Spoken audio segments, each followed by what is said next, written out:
सचिन खेवाल है और मैं आप सभी का स्वागत करता हूं मेरे channel the exam in life पर। और जैसा कि हम सभी डिस्कस कर रहे हैं सीआईएसएफ एसी एलडीसी के एग्जाम के पीवाईक्यूज, और जिसमें हमारा फोकस है पार्ट बी प्रोफेशनल स्किल्स से रिलेटेड पीवाईक्यूज। और आज हम डिस्कस करेंगे 2021 के पीवाईक्यूज। जो भी रिलेवेंट पीवाईक्यूज है वह सभी डिस्कस किए जाएंगे। और जैसा कि हम जानते हैं कि सिलेबस रिवाइज हो चुका है, पार्ट बी का सिलेबस रिवाइज हो चुका है, तो आज हम यह भी डिस्कस करेंगे कि नए सिलेबस में किस पोर्शन से कितना वेटेज रहेगा, कितने मार्क्स के क्वेश्चन आने की प्रोबेबिलिटी है after analysing the previous year question. So यह वीडियो काफ़ी इंपॉर्टेंट होने वाला है, जिसमें हम 50 के अराउंड क्वेश्चन जो 2021 के प्रीवियस ईयर में आए हैं उन्हें डिस्कस करेंगे, और सिलेबस के जो नया सिलेबस है उससे रिलेट जो इंपॉर्टेंट प्रोविजंस है उन्हें डिस्कस करेंगे। हमारा पहला क्वेश्चन है the first industrial undertaking where CISF was inducted. तो यह जैसा कि हम पहले भी डिस्कस कर चुके हैं, यह होगा RCFL मुंबई, जिनमें 1 नवंबर 1969 को इंडक्शन हुआ था। लास्ट लेक्चर में हमने डिस्कस किया था और वहाँ पे हमने मेंशन किया था कि केमिकल फर्टिलाइजर से रिलेटेड एक यूनिट है जो सबसे पहले जिसमें सीआईएसएफ का इंडक्शन हुआ था, और हमारा दूसरा यूनिट था BCCL धनबाद, जिसमें 2 नवंबर 1969 को इंडक्शन हुआ था सीआईएसएफ का। तो यह बेसिक्स क्वेश्चन है और हमें ऐसे क्वेश्चन याद होने चाहिए। हमारा नेक्स्ट क्वेश्चन है विच one of the following is not an essential component of IED improvised explosive device. और सभी ने बेसिक ट्रेनिंग किया होगा, सभी को शायद एटलीस्ट IED के बारे में जरूर पढ़ा होगा। और IED में 4 कंपोनेंट होते हैं, जिनमें एक एक्सप्लोसिव, डेटोनेटर को इनिशिएटर भी बोलते हैं, और पावर सोर्स, और मैकेनिकल टाइमर और मैकेनिकल क्लॉक एक इसेंशियल जो है कंपोनेंट नहीं है। होता है ये भी कुछ IED में, लेकिन इसेंशियल कंपोनेंट नहीं है। तो नेक्स्ट देखते हैं। और ये अब रिवाइज्ड सिलेबस है सीआईएसएफ एसी एग्जाम LDC 2025 के लिए, जिसमें कि पार्ट बी प्रोफेशनल स्किल्स से रिलेटेड जो सिलेबस का डायमेंशन है उनके बारे में बताया है। तो हमारा पहला है सीआईएसएफ रिलेटेड प्रोफेशनल स्किल्स, जिसमें आते हैं industrial security, industrial safety, fire fighting, disaster management, aviation security, crime and intelligence, espionage, sabotage, subversion, perimeter security, security of vital installation, department of atomic energy, metro rail, space, government building, sports, jails, use of technical gadgets, alarm detection, intrusion, access control, fire safety, bomb detection and disposal, VIP security, internal security, election duties, drone technology, security consultancy. तो ये हमारा पहला section है, जिसमें से 15 से 20 question आने की प्रोबेबिलिटी होती है हर साल, और बहुत ही बेसिक से क्वेश्चन पूछे जाते हैं, जो नॉर्मल कॉमन सेंस जो और बेसिक अंडरस्टैंडिंग से सीआईएसएफ की जिनको जवाब किया जा सकता है, जिसमें 15-20 में से एटलीस्ट 80% क्वेश्चन बड़ी ईजिली अटैम्प्ट किए जा सकते हैं। तो नेक्स्ट देखते हैं। नेक्स्ट लॉज है जो रिसेंटली 3 लॉज अमेंडमेंट हुए हैं 2023 में, भारतीय नागरिक सुरक्षा संहिता, भारतीय न्याय संहिता और भारतीय साक्ष्य अधिनियम। बहुत इंपॉर्टेंट होने वाले हैं तीनों लॉ, और यहाँ से भी 10 to 15 क्वेश्चंस आने की प्रोबेबिलिटी है। जैसा कि पीवाईक्यूज के ट्रेंड को एनालिसिस किया है, तो और करंट अफेयर से रिलेट कर, और जो मेन प्रोविजंस है इन लॉज के, जैसे भारतीय नागरिक सुरक्षा संहिता का main provision arrest, search, seizure, unlawful assembly, हर साल 3 से 4 क्वेश्चन इन्हीं 4 टॉपिक से आते हैं। भारतीय न्याय संहिता सभी टॉपिक्स इंपॉर्टेंट है, लेकिन theft, criminal breach of trust, mischief, criminal trespass, यह यूपीएससी के लिए स्पेशल फोकस्ड रहते हैं ये टॉपिक्स। और नेक्स्ट है भारतीय साक्ष्य अधिनियम 2023, यहाँ से evidence, primary evidence, secondary evidence, बहुत इंपॉर्टेंट टॉपिक है। नेक्स्ट है labour laws, industrial dispute act, employ compensation act, trade union act. तो जैसे हम बात कर चुके हैं पहले भी कि सीआईएसएफ पर 3 एक्ट जो है लागू नहीं होते, payment and wages act, industrial disputes act and factory act. तो इंपॉर्टेंट है, बट कम क्वेश्चन पूछे जाते हैं। एम्प्लॉय कंपनसेशन एक्ट, यह इस सेक्शन का सबसे ज़्यादा इंपॉर्टेंट एक्ट है। एम्प्लॉय कंपनसेशन एक्ट 3 से 5 क्वेश्चन आते हैं, और जिनमें से 60% वेटेज एम्प्लॉय कंपनसेशन एक्ट का रहता है। Next other criminal offences, unlawful activities prevention act 1967, prevention of corruption act 1988, information technology act, protection of children against sexual offences act. तो जो प्रिवेंशन ऑफ करप्शन एक्ट है ये यहाँ पे काफ़ी इंपॉर्टेंट है, और यहाँ से भी 4 से 5 क्वेश्चन आने की प्रोबेबिलिटी है, चांसेस हैं। Next human rights, human rights से 4 से 5 क्वेश्चन सिर्फ ह्यूमन राइट के ऑर्गेनाइजेशन से हर साल आते हैं, और यहाँ पे थोड़े इस साल 5 से 8 क्वेश्चन आने के चांसेस है, क्योंकि यहाँ पे आर्टिकल 19, 20, 21, 22 को इंक्लूड कर दिया है, और सेक्सुअल हरेसमेंट से रिलेटेड क्वेश्चंस भी यहीं पर डील हो गए। तो यह भी इंपॉर्टेंट सेक्शन हो जाता है। नेक्स्ट है कंप्यूटर स्किल्स एंड अवेयरनेस, जिसमें computer security, basic computer operation, basic hardware and software, artificial intelligence से रिलेटेड क्वेश्चन पूछे जाएंगे, और 15 क्वेश्चन आने की चांसेस है। जैसा कि हर साल कंप्यूटर से रिलेटेड 15 क्वेश्चन आते हैं, तो 10 से 15 क्वेश्चन आने के चांसेस हैं। Service rules and HR matters, जिसमें CCA rules, CSF act and rules, CSF act and rules यहाँ पे काफ़ी इंपॉर्टेंट सेक्शन है। HR functions related to CSF, तो यहाँ से भी 10 से 15 क्वेश्चंस आने के चांसेस हैं। तो यह डिवाइडेशन रहेगा नंबर्स का हर सेक्शन में। और हम अब डिस्कस करते हैं 2021 के पीवाईक्यूज। और हम देखेंगे कि PYQs किस तरह साल दर साल रिपीट होते हैं एज इट इज़। बहुत इंपॉर्टेंट हो जाता है कि हम PYQs को अच्छे से एनालाइज करें और यह जानें कि किन एरियाज़ में हमें ज़्यादा एफर्ट्स पुट करने की ज़रूरत है और किन एरियाज़ को हम सरसरी निगाह से देख के भी क्वेश्चंस बना सकते हैं। तो आइए देखते हैं questions. Which one of the following does not fall under the category biometrics meant for personal identification related to access control. तो कौन से कैटेगरी इनमें से बायोमेट्रिक्स में नहीं आती है? तो iris, fingerprint, handwriting, voice, face, यह सब बायोमेट्रिक्स में आता है। जो बायोलॉजी से, आदमी की जो बायोलॉजी है बेसिक, उससे रिलेटेड चीज़ें हैं, ये आती है बायोमेट्रिक्स में। और कार्ड रीडर और कार्ड बायोमेट्रिक्स से रिलेटेड नहीं है। तो नेक्स्ट क्वेश्चन देखते हैं। What should be the maximum gap between the wires metal members in case of fence for parameter security to preclude the possibility of unfettered movement of object to and from the facility. तो maximum gap fences में रहता है 4 to 8 inches. जहाँ पे अलग अलग होता है ये, जैसे रेजिडेंशियल है तो 8 इंचज़ और कमर्शियल 4 to 8 के अराउंड रहता है। तो यहाँ पे सेफ ऑप्शन हो जाता है 6, जो कि UPSC का भी सही जवाब है। और अगर मैं फैंसीज से रिलेटेड बात करूँ तो हमने लास्ट टाइम डिस्कस किया था कि 8 to 25 2 पोल्स के बीच में डिस्टेंस रहता है और फैंसीज की हाइट 2 मीटर तक हो सकती है, जैसा कि स्टैंडर्ड गाइडलाइंस है। तो देखते हैं next question. In case of strike, agitation, gherao, which one of the following is not suppose to be the role of CSF। तो घेराव के दौरान CSF का क्या रोल नहीं होता है? To escort the official under the gherao to a safe palace if requested by the person concern, to extend all possible help to the police for tackling the situation, to force the employees to join work. तो ये CSF का काम नहीं होगा कि employees को force करें work join करने के लिए। तो नेक्स्ट क्वेश्चन देखते हैं। Which one of the following is not the role of CSF when providing technical consultancy services. तो planning and designing, preparation, operational instruction, यह CSF का काम होगा। Preparing plan for increasing the productivity of plant, तो यह CSF का काम नहीं होगा कि प्लांट की प्रोडक्टिविटी इंक्रीज करें। बाकी जो ऑपरेशनल, सेफ्टी, सिक्योरिटी रिलेटेड जो सोल्यूशन है वो CSF प्रोवाइड कराएगी। नेक्स्ट क्वेश्चन देखते हैं। The security of Taj Mahal, a world heritage monument, was entrusted to CSF by the government of India.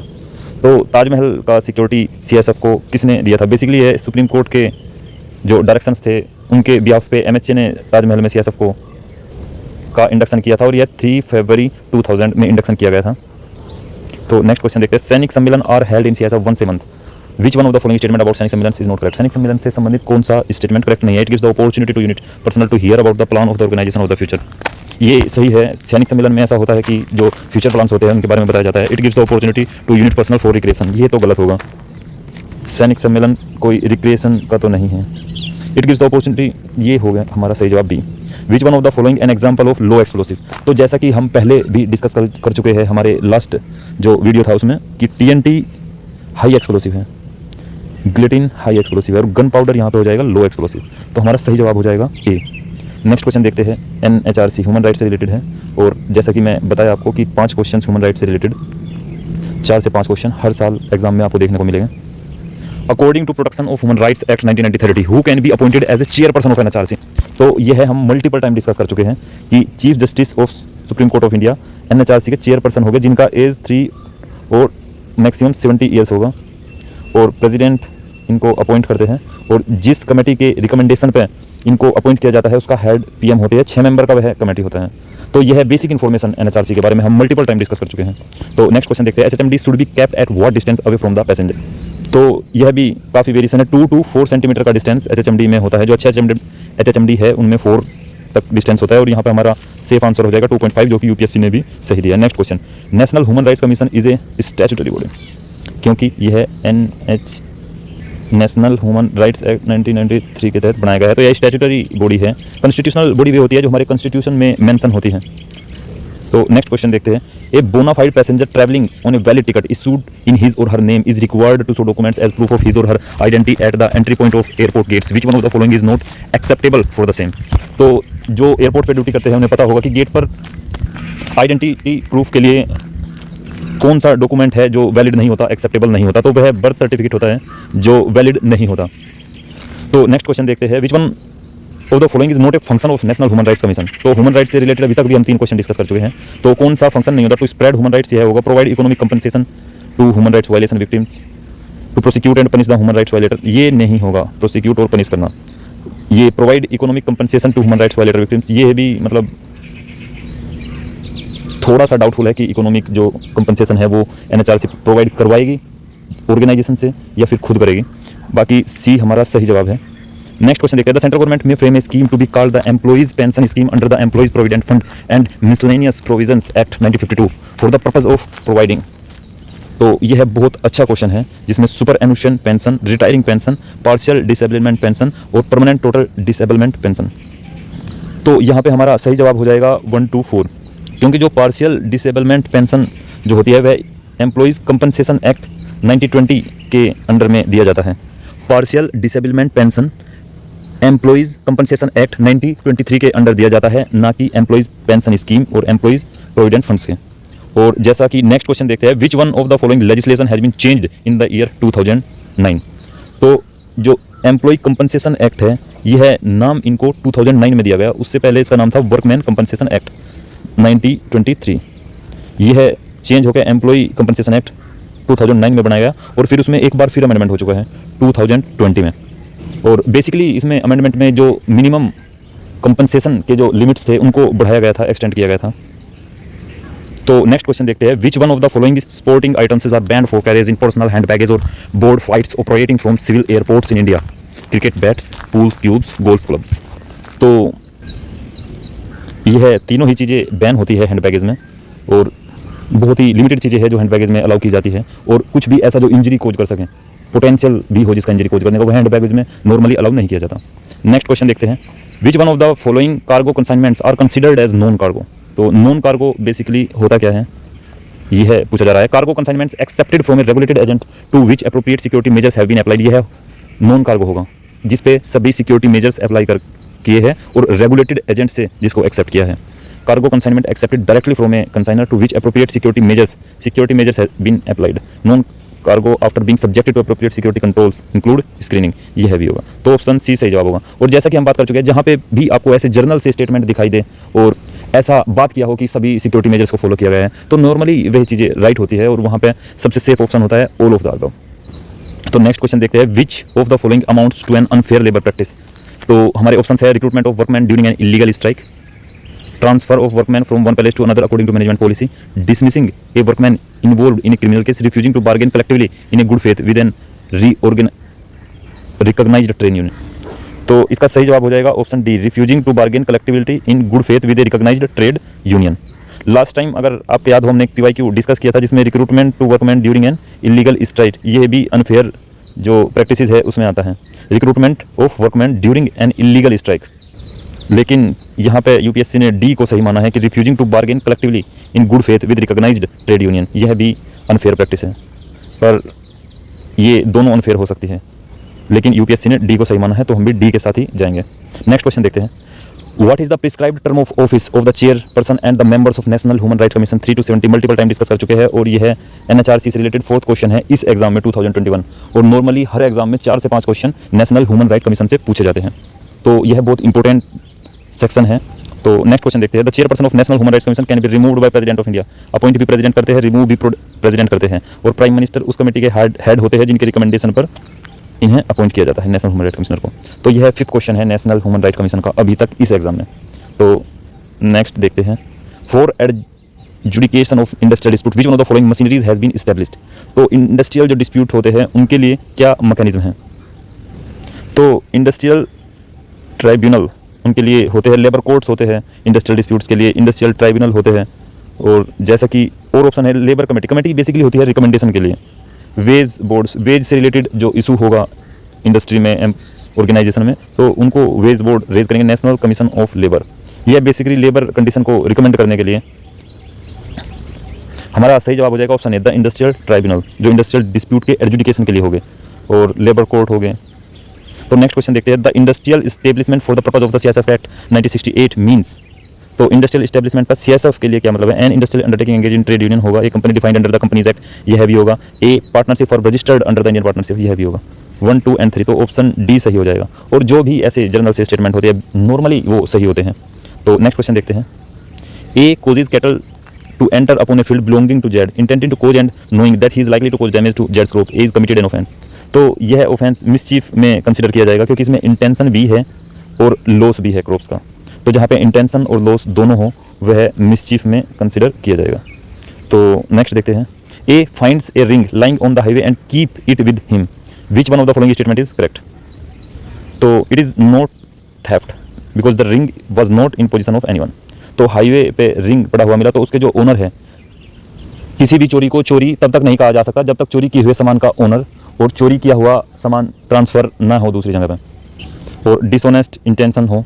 तो यह बेसिकली कुछ कंपोनेंट्स है थेफ्ट के। और यहाँ पे जब हम हाईवे पर एक रिंग का बात करते हैं तो वहाँ पर उनके ओनर का नहीं पता है। जब तक ओनर का नहीं पता है तो हम इसको थेफ्ट में कंसीडर नहीं करेंगे। ऑप्शन बी हमारा सही जवाब होगा। नेक्स्ट क्वेश्चन देखते हैं, which one of the following committee commission has been given the recommendation on removing corruption on public office.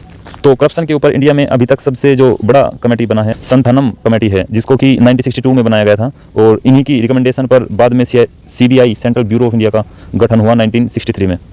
और जो और कमेटीज़ है ये भी काफ़ी इंपॉर्टेंट है। राजमन्नार कमेटी सेंट्रल स्टेट के रिलेशन डिस्कस करती है और 1969 में इसे बनाया गया था। सरकारिया कमीशन भी सेंट्रल स्टेट के रिलेशन डिस्कस करते हैं और 1983 में इन्हें बनाया गया था।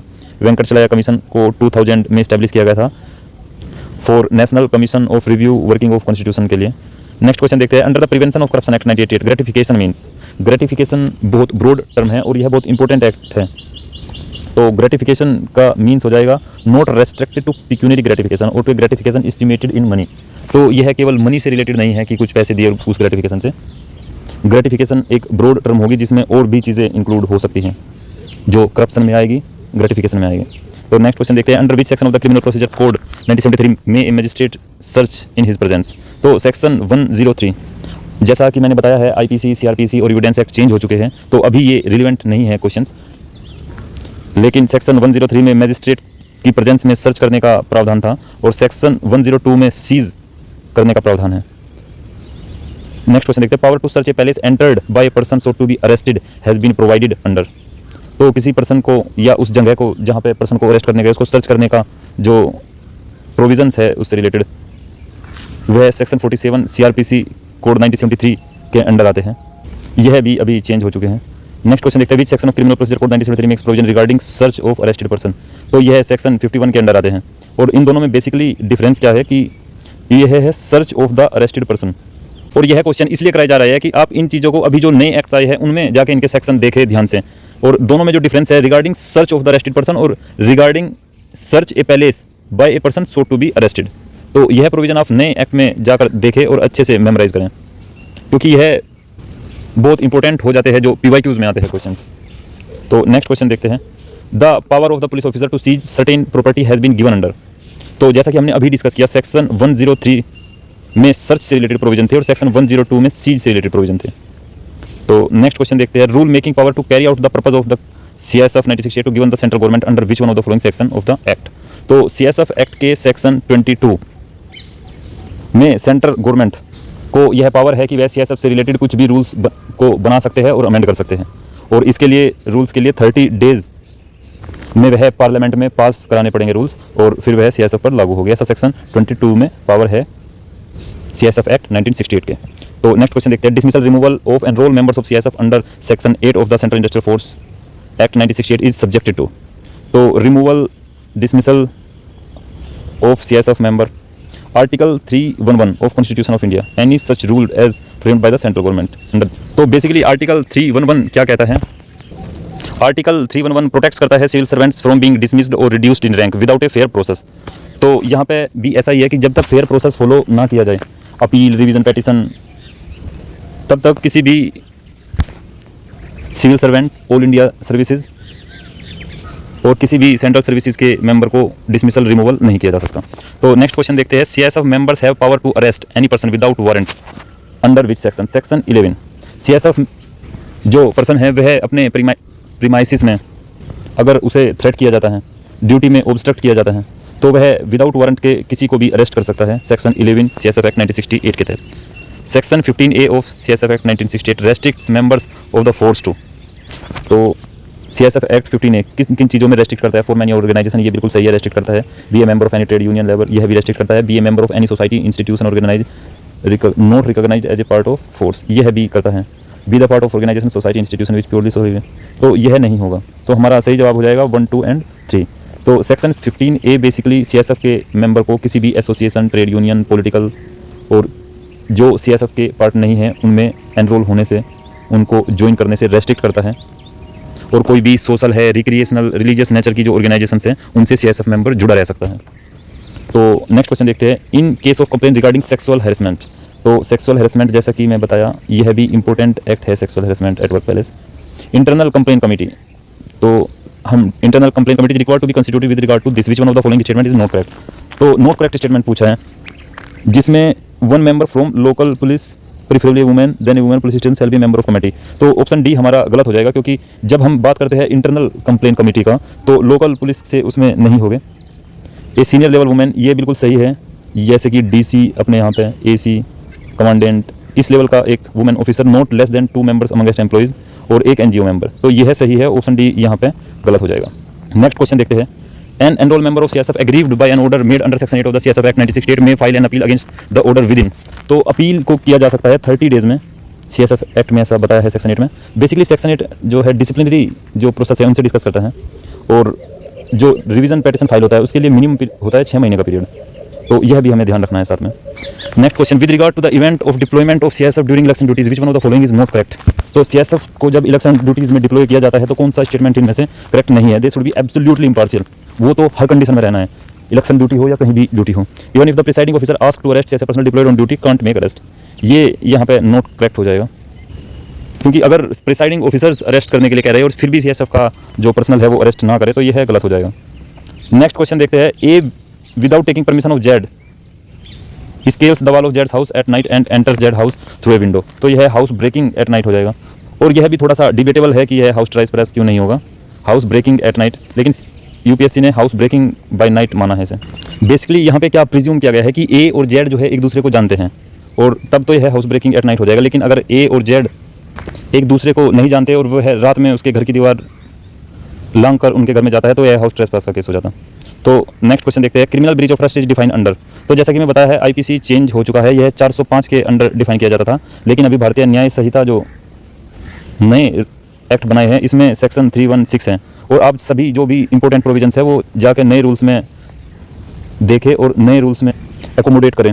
Next question, a person commits the offence of criminal breach of trust if he misappropriates the property he is entrusted with, misappropriates the property having any dominion over the same, misappropriates, ये misappropriates ये सही हो जाएगा, converted to, ये चारों statement सही है और चारों जर्नल स्टेटमेंट है क्रिमिनल ब्रीच ऑफ ट्रस्ट के, तो हमारा ऑप्शन डी सही हो जाएगा। नेक्स्ट क्वेश्चन देखते हैं, A is a warehouse keeper, Z is going on a journey and entrust is furniture to A under a contract that it shall be return on a payment of a stipulated sum for warehouse room, A dishonestly sells the good, A has committed, ये criminal breach of trust होगा कि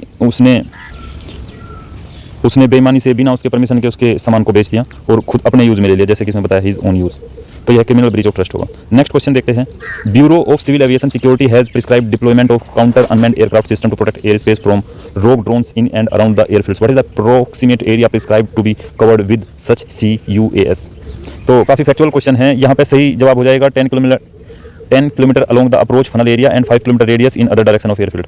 तो basically जो drones का threats है airport पे उसको counter करने के लिए ये रूल्स बनाए गए हैं, और इसमें जो फनल एरिया होता है, फनल एरिया बेसिकली वह एरिया होता है, फनल तो हम जानते हैं जैसे आगे से काफ़ी खुला हुआ है और जैसे जैसे हम अंदर की तरफ आएंगे तो नैरो होता जाएगा वह एरिया, तो जैसे कि प्लेन्स रनवे पे लैंड करते हैं तो वह एरिया जो है काफ़ी खुला होता है, काफ़ी वास्ट होता है, और जैसे जैसे प्लेन एपरेंस की तरफ मूव करते हैं तो एरिया नैरो होता जाता है, तो वह फनल एरिया 10 किलोमीटर तक, और एयरफील्ड 5 किलोमीटर। एयरफील्ड आता है बेसिकली जो एयरपोर्ट का एरिया है वह काफ़ी बड़ा एरिया होता है, और जो एयरपोर्ट की बिल्डिंग्स के अलावा जो बाहर का जहाँ पे टैक्सी और प्लेन्स होते हैं वह एयरफील्ड का एरिया होता है, तो 5 किलोमीटर का रेडियस उस एरिया का। तो नेक्स्ट क्वेश्चन देखते हैं, in view of prevailing situation of कोविड-19 pandemic BCAS has prescribed civil counter measures which one of the following is not stipulated by the BCAS। तो BCAS bureau of civil aviation security organisation है, जिसको कि 1978 में बनाया था, और यह DGCA के director general of civil aviation के अंडर में काम करने वाली ऑर्गेनाइजेशन थी, जिसको पांडे कमेटी की रिकमेंडेशन पर बनाया गया था, और 1987 में BCAS ऑर्गेनाइजेशन को मिनिस्ट्री ऑफ सिविल एविएशन के अंडर ट्रांसफ़र किया गया। तो हम यहाँ पे देख रहे हैं कि कौन से जो रूल्स है वह BCAS ने नहीं बनाए हैं। तो यहाँ पे तो the airport operator shall ensure smooth passenger flow, ये तो है। Before passing DFMD the passenger shall be requested to load officer to divest 100% of metallic objects for X-ray screening, ये भी सही है। ASG APSU to carry out 100% pat down search during, ये गलत हो जाएगा। बेसिकली ASH है एविएशन सिक्योरिटी ग्रुप, और APSU है airport security unit to carry out 100% pat down search. PAT down search basically होता है जब हम किसी का फ्रिस्किंग करते हैं, हाथों से ऊपर सरसरी फ्रिस्किंग करते हैं, और कोविड-19 के टाइम पे ऐसे फ्रिस्किंग नहीं किया जाता था, तो यह तो बिल्कुल गलत हो जाएगा। और यहाँ पर सर्च, यहाँ पर PESC हो जाएगा, pre embarkment search, pre embarkment search. तो नेक्स्ट क्वेश्चन देखते हैं।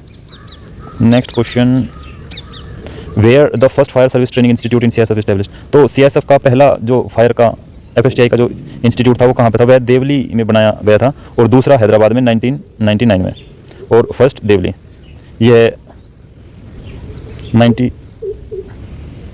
1987 में बनाया था। तो नेक्स्ट क्वेश्चन देखते हैं, in which of the following private sector units is CISF not deployed for provide security. तो किस यूनिट में CISF डिप्लॉयड नहीं है? तो जैसा कि सभी जानते हैं, इन्फोसिस में CISF है, पतंजलि हरिद्वार में CISF है, और रिलायंस इंडस्ट्री में CISF है। तो हमारा सही जवाब हो जाएगा ITC लिमिटेड कोलकाता। तो और यह भी जरूरी फैक्ट है कि इन्फोसिस जो है सबसे पहला यूनिट था प्राइवेट सेक्टर में जिसमें CISF को डिप्लॉय किया गया था 2009 में। तो नेक्स्ट क्वेश्चन देखते हैं, no appeal under CISF rules is entertain under normal circumstances unless it is submitted with. तो कोई भी अपील 30 दिन का टाइम फ्रेम होता है जिसमें अपील को फाइल किया जाता है। और यहीं पर अगर मैं रिवीजन पेटिशन की बात करूं तो रिवीजन पेटिशन के लिए यह 6 मंथ्स का पीरियड है, और यह दोनों जो प्रोविजन है CISF सेक्शन 8 के अंडर में आते हैं। नेक्स्ट क्वेश्चन देखते हैं, there are many advantage of motorise patrol but there are some disadvantage also, which one of the following is disadvantage of motorise patrol. तो डिसएडवांटेज पूछा है, because it moves at a fast speed, it is unable to establish personal contact, it can cover large area in less time, यह सही होगा। It is affected by weather condition, there is an element of physical fatigue. तो सबसे appropriate A ही हो जाएगा, because it moves at a fast speed, it is unable to establish personal control. तो A सही होगा। तो नेक्स्ट क्वेश्चन देखते हैं, whenever a search of a person and his belongings is conducted under section 12 of CISF Act, which one of the following is not necessary। तो जब section 12 के under CISF Act के search किया जाता है तो क्या नेसेसरी नहीं है? An inventory of property found on search shall be given to the person concern after, यह नेसेसरी है। The property so found on such search shall be send to the police along with the person, यह भी ठीक है। If nothing is found on such search, a nil report भी बनाना होता है अगर कुछ नहीं पाया जाता। An inventory of the property found on such search shall be given to the management. अब ऐसा ही एक PYQs पहले आया था, हम मैनेजमेंट को क्यों देंगे वापस? मैनेजमेंट ने CISF को रखा ही इसलिए है कि उनके सर दर्द ना रहे ऐसी चीज़ों के। तो नेक्स्ट क्वेश्चन देखते हैं, which one of the following is not an essential ingredient of pass section. तो पास सेक्शन का इसेंशियल इंग्रेडिएंट्स क्या नहीं है? तो फोटोग्राफ ऑफ पर्सन जरूरी है, फोटोग्राफ्स होगा तभी हम आइडेंटिफाई कर पाएंगे। Specific signature verification of the authority whose signature is present on the pass, pass पर सिग्नेचर जो है वो भी ऑथराइज पर्सन के देखने जरूरी है। Checking of the date validity, यह भी मैंडेटरी है, इसेंशियल है। एड्रेस ऑफ द पर्सन, यह नहीं होगा। एड्रेस का क्या करेंगे? एड्रेस तो नहीं भी होगा तो चलेगा। तो यहीं तक है आज के हमारे क्वेश्चंस। और जैसा कि आप सभी जानते हैं, हम डिस्कस कर रहे हैं 2024 से 2009 तक के PYQs CISF AC LDC में जो आए हुए हैं, और जो भी रिलेवेंट क्वेश्चंस हैं हम वो सभी डिस्कस करेंगे। और नेक्स्ट वीडियो में हम डिस्कस करेंगे 2020 के PYQs जो पार्ट B प्रोफेशनल स्किल्स से रिलेटेड है। Thank you so much. अगर आपको यह इनिशिएटिव अच्छा लगा हो तो लाइक, सब्सक्राइब और शेयर कीजिए ताकि ज़्यादा से ज़्यादा लोगों तक, ज़्यादा से ज़्यादा अपने भाइयों की हेल्प हो सके। Thank you so much.